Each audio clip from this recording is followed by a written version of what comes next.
This video did not find you by accident. If you are hearing these words right now, it means something within you is ready. You are not here to wait for life to change. You are here because life is responding to you. There are no accidents in consciousness. No random clicks. No meaningless moments. If you are listening to this right now, it is not coincidence, it is alignment. Everything in this world unfolds according to an unseen order, a deeper intelligence, a silent structure that connects moments, meetings, and messages with perfect precision. This moment is part of that structure. You did not arrive here late. You were not overlooked. You were not forgotten. You arrived exactly when you were meant to. For a long time, you may have felt like you were waiting for clarity, waiting for movement, waiting for a sign that things were finally about to change. You may have watched others move forward while feeling suspended in place. Asking yourself quietly, when will it be my turn? This message is your confirmation. Not everything moves on the surface.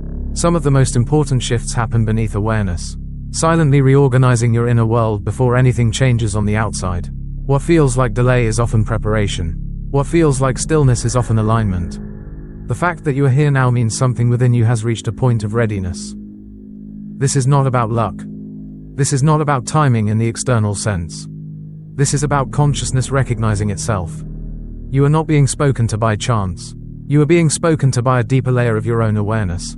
The part of you that already knows your life is meant to be more than survival, repetition, or reaction. There is a reason certain words resonate while others do not. There is a reason this message feels familiar, as if it is reminding you of something you already knew but temporarily forgot. That is because this is not new information. It is remembrance. You were never meant to feel small in this world. You were never meant to feel powerless. You were never meant to live as a bystander in your own life. Yet most people are conditioned from an early age to believe they are at the mercy of circumstances. That life happens to them, that they must wait for permission, approval, or external validation before they can feel secure, fulfilled, or whole. But something in you has always resisted that idea. That quiet discomfort you feel when living a life that doesn't match your inner sense of possibility, that is not dissatisfaction. That is awareness trying to wake you up. You are not broken. You are not behind. You are not failing. You are remembering. Remembering that you are not here to chase meaning, worth, or fulfillment in the outer world. You are here to recognize that the source of all experience begins within you. The world you see is not an independent force acting upon you. It is a reflection responding to you. This is not philosophy. It is not metaphor. It is law. Your inner state is always communicating with reality. Whether you are aware of it or not, you are constantly transmitting assumptions, beliefs, and expectations, and the world is constantly answering. What you assume to be true about yourself, your value, your limitations, your possibilities, becomes the framework through which life organizes itself around you. This is why no two people experience the same world in the same way. It is not because the world is different. It is because their inner relationship to it is. And here is the key truth you are being invited to see now. You are not here to wait for a breakthrough. You are here because the breakthrough begins with you. Nothing outside of you is holding your life back. No external force has authority over your future unless you give it that authority in consciousness. The moment you recognize this, you stop being a passive observer of life and begin to remember your true position. You are not here by accident. You are not listening to this by chance. Your awareness led you here. Something within you whispered, "Pay attention." And you did. That whisper is not separate from you. It is you. And now that you are listening, the next phase begins. Because once awareness turns inward and recognizes its own power, nothing can ever return to the way it was before. Most people were taught that imagination is something to outgrow, something childish, something unrealistic. They were told to be practical, to be logical, to focus only on what can be seen, measured, and proven, and in doing so, they were disconnected from the most powerful creative faculty they possess. Imagination is not fantasy. It is the first cause. Everything that exists in the visible world began in the invisible realm of imagination. Every building was once an idea. Every invention was once a mental image. Every piece of art, every innovation, every breakthrough was first experienced internally before it appeared externally. And the same principle governs your personal reality. Your imagination is not a mirror of the world. It is the blueprint of the world. What you consistently imagine and emotionally accept as true becomes the pattern that life organizes itself around. This is not symbolic language. It is how consciousness works. Your subconscious mind does not distinguish between something that is physically real and something that is vividly imagined. It responds to feeling, repetition, and assumption. Whatever you persistently hold in imagination and feel to be real is accepted as a fact and projected outward into experience. This is why fleeting thoughts do not create lasting results, but sustained inner scenes do. It is not what you think once that matters. It is what you return to, what you dwell in, what you feel as familiar. When imagination is fused with emotion, it becomes creative. When you imagine a scene and feel it is already done, you are not hoping, you are assuming, and assumption is creative law. This is where most people misunderstand manifestation. They try to visualize while still feeling doubt. They imagine success while emotionally identifying with lack. They think about abundance while feeling insecure and undeserving. And then they wonder why nothing changes. Imagination only creates when it is accepted as real. Feeling is the language of acceptance. You are not meant to imagine toward your desire.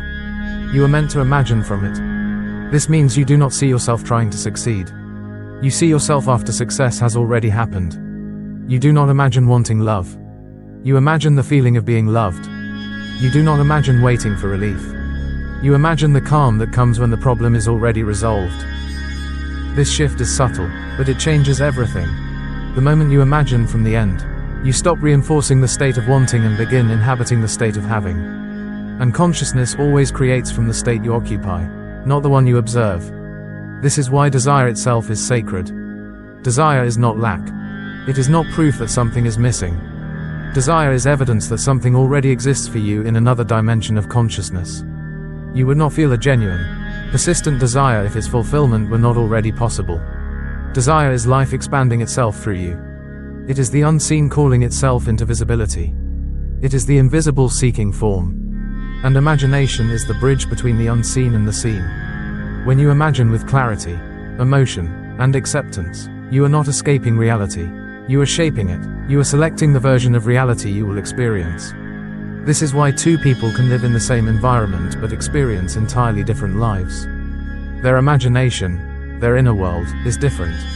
One imagines limitation and confirms it daily. The other imagines possibility and lives accordingly. Neither is more deserving. Neither is more worthy.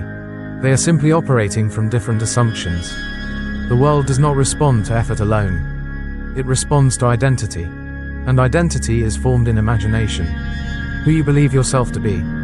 What you expect life to give you. What you assume is normal, possible, or allowed for you. All of that is imagined first. This does not mean you force positive thoughts or suppress doubt. It means you gently and consistently return to a new inner image. One that implies your desire is already fulfilled. You choose a scene that would naturally occur after your wish has come true. A simple moment, a conversation, a feeling of relief, a sense of peace. You revisit it. You feel it. You let it become familiar.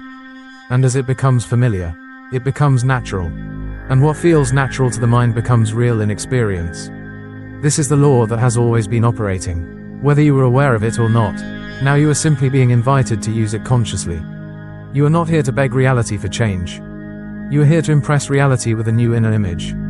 Imagination is not optional. You are using it every day, either deliberately or unconsciously. The question is not whether you are imagining. The question is what you are imagining, and from what state. When you understand this, you stop seeing imagination as wishful thinking and begin seeing it as what it truly is, the creative womb of reality. And once you accept that, you are no longer at the mercy of circumstances. You are participating in their creation. Most people live as if life is happening to them. They react. They adjust. They endure.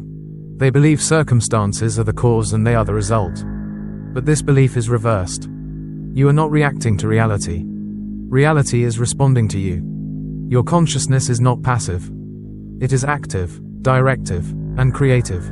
This is what it means to be the operant power. To be the operant power means you are the one initiating experience, not the one waiting for it. It means your inner state, your assumptions, beliefs, and habitual feelings are setting the conditions that your outer world must reflect. The world you experience is not independent of you. It is dependent on you. Your consciousness is the cause. Your life is the effect. Every thought you dwell in, every emotion you repeatedly return to, every inner conversation you rehearse. These are not harmless mental habits. They are creative acts. Your subconscious mind does not filter or judge what you give it. It does not ask whether a belief is logical, deserved, or realistic. It accepts whatever you feel to be true and begins organizing your experience around that truth. This is why awareness is so important. When you are unaware, you create by default. When you are aware, you create by choice. Most people unknowingly assume limitation, lack, rejection, or struggle as normal. They repeat inner dialogues of doubt. They emotionally identify with fear or insecurity. And because these states feel familiar, the subconscious accepts them as truth and faithfully reproduces them in experience. Not as punishment, not as judgment, but as reflection. The subconscious is obedient. It mirrors, it does not decide. If you assume you are overlooked, life will reflect being overlooked. If you assume things never work out for you, life will confirm that assumption. If you assume you are chosen, supported, and capable, life must reorganize to reflect that as well. There is no force denying you you're good except the disbelief you continue to entertain. This is not about blaming yourself for everything that has happened. It is about reclaiming authorship over what happens next. You are not responsible for what you were taught, but you are responsible for what you continue to assume. The moment you realize you are the operant power, you stop waiting for permission from the outside world. You stop asking circumstances to change before you allow yourself to feel confident, secure, or worthy. You begin from within. This is where true power lives. Not in control over others, not in manipulation of events, but in mastery of inner state. You do not change the outer world by force. You change it by altering the cause. Trying to fix the outer world without changing inner assumptions is like polishing a mirror and hoping your reflection changes. The mirror is not the source. It only reflects what stands before it. Your world is the mirror. Your consciousness is the source. When you assume something to be true about yourself, your identity, your value, your future, that assumption begins to sink into the subconscious. And once accepted, it sets unseen processes in motion. People begin to respond differently to you. Opportunities begin to appear naturally. Circumstances begin to rearrange without effort. Not because you forced anything to happen, but because you changed what you were broadcasting. This is why effort alone is never enough. Effort without assumption leads to struggle. You can work hard while still assuming limitation. You can take action while emotionally identifying with lack. And life will continue to reflect the assumption, not the effort. The operant power works through identity, not strain. This is also why you do not need to control every thought. You only need to become aware of the state you most often return to. The feeling of being, the emotional home you dwell in. Ask yourself, what do I assume is normal for me? What do I expect from life? What do I quietly believe about my worth and possibilities? These assumptions are always operating, whether spoken or not. And here is the liberating truth. You can change them, not by fighting the old ones, but by choosing new ones and returning to them consistently. When doubt arises, remember this. You are not the doubt. You are the awareness observing it. And awareness always has choice. The operant power is not something you earn. It is something you recognize. You have always been using it. Now you are simply waking up to it. And once you do, you can no longer live unconsciously, because every inner decision becomes a declaration. Every assumption becomes a direction. You are not at the mercy of chance. You are not waiting to be chosen. You are the chooser. And the more you identify with this truth, the more naturally your life begins to reflect it. Living from the end is not pretending. It is not forcing optimism. It is not denying current circumstances. Living from the end is an identity shift. It means you no longer define yourself by what you're trying to become. You define yourself by what is already complete in consciousness. You stop thinking toward your desire and begin thinking from it. This is where most people struggle, because they are still waiting for the outer world to give them permission to change how they feel. They say, once I see proof, then I'll believe. But the law works in reverse. You believe first. You assume first. You feel first. And the world follows. To live from the end means you occupy the inner state of the fulfilled desire now. Regardless of what your senses are reporting, you allow yourself to feel the relief, the peace, the confidence, and the gratitude that would naturally exist if your wish were already done. This does not require constant effort. It requires consistency. Ask yourself a simple but powerful question. Who would I be if this were already complete? How would you walk? How would you speak to yourself? How would you respond to challenges? What decisions would feel natural? This is not about acting differently on the outside. It is about being differently on the inside. When you live from the end, you stop scanning the world for evidence. You stop checking whether it's working. You stop measuring time, progress, or distance. Because from the end, there is nothing to wait for. The waiting itself is what keeps most people trapped. They live emotionally in the future while physically in the present. They are always almost there, never here, and because consciousness only creates from the state you occupy now, the state of not yet continues to reproduce itself. Living from the end collapses that distance. You bring the future into the present through feeling. This is why the inner shift matters more than any external action. Action taken from the state of lack feels forced, heavy, and anxious. Action taken from the state of fulfillment feels natural, calm, and aligned. The world responds differently to someone who knows versus someone who hopes. When you live from the end, you stop asking, what if it doesn't work? You start asking, what's next? Your nervous system changes. Your posture changes. Your tone changes. Not because you are trying to be confident, but because confidence is the natural result of certainty. And certainty does not come from evidence. It comes from assumption. This is why you must be careful with the stories you repeat to yourself. Every inner story reinforces an identity.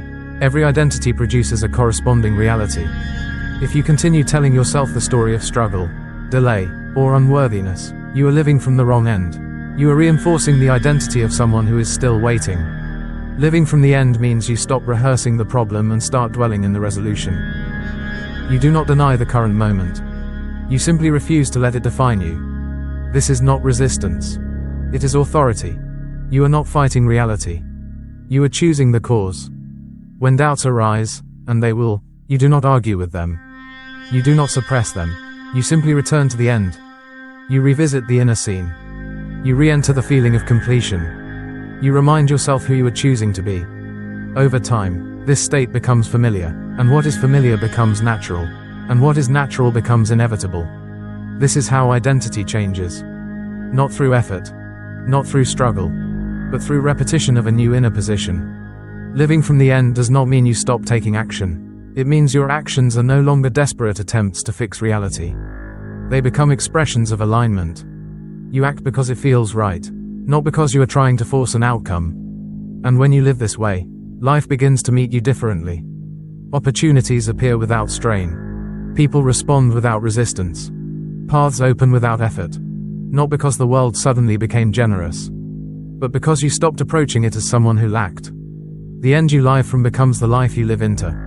This is the quiet power of assumption. You are not meant to chase your desires.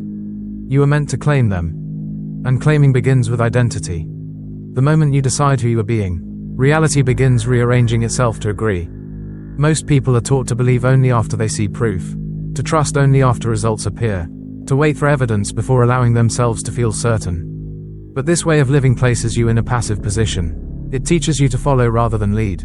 It conditions you to believe that the outer world moves first and you respond second. The truth is the opposite. You do not see first and then believe. You believe first, and then you see. The outer world is not the cause of your faith. It is the effect of it. When you wait for signs, you are silently declaring doubt. You are saying, I will trust once I am shown. And as long as that is the assumption you hold, the world has no choice but to reflect delay. Faith does not come from evidence. Evidence comes from faith. This does not mean blind belief or denial of reality. It means loyalty to an inner knowing that exists before the senses confirm it. Faith is not emotional excitement. It is inner certainty. It is the calm conviction that what you have accepted as true in consciousness must eventually appear in form. This is why you are not meant to chase signs. Signs are not approvals from the universe. They are reflections of your state. They appear when you no longer need them. The irony is that the more you seek confirmation, the more you reinforce the identity of someone who is still waiting. And the more you wait, the more the world mirrors waiting. But the moment you embody certainty, the need for signs dissolves. And that is when life begins to respond quickly. You stop asking, "Is it coming?" You start living as if it already has. This is the shift from hoping to knowing. And knowing is magnetic. When you rest in knowing, your nervous system relaxes, your inner dialogue changes, your expectations soften, you stop forcing outcomes and start allowing alignment. This is not passivity. It is authority. You are no longer trying to convince the world. You are declaring a state. And the world must follow. Think of a seed planted in the ground. You do not dig it up every day to check if it is growing. You trust the process. You water it. You allow time and natural law to do its work. Your desire works the same way. Once you accept it as done in consciousness, the process has already begun. Even if nothing appears to change immediately, unseen movement is taking place. But when you constantly look for proof, you interrupt the process. You reaffirm the absence of what you want. And whatever you affirm inwardly, you continue to experience outwardly. This is why awareness is essential. Instead of asking for signs, become the sign. Walk as the version of yourself who already knows. Speak with the quiet confidence of someone who expects life to cooperate. Feel the peace of completion rather than the tension of anticipation. You do not need to announce your faith. You live it.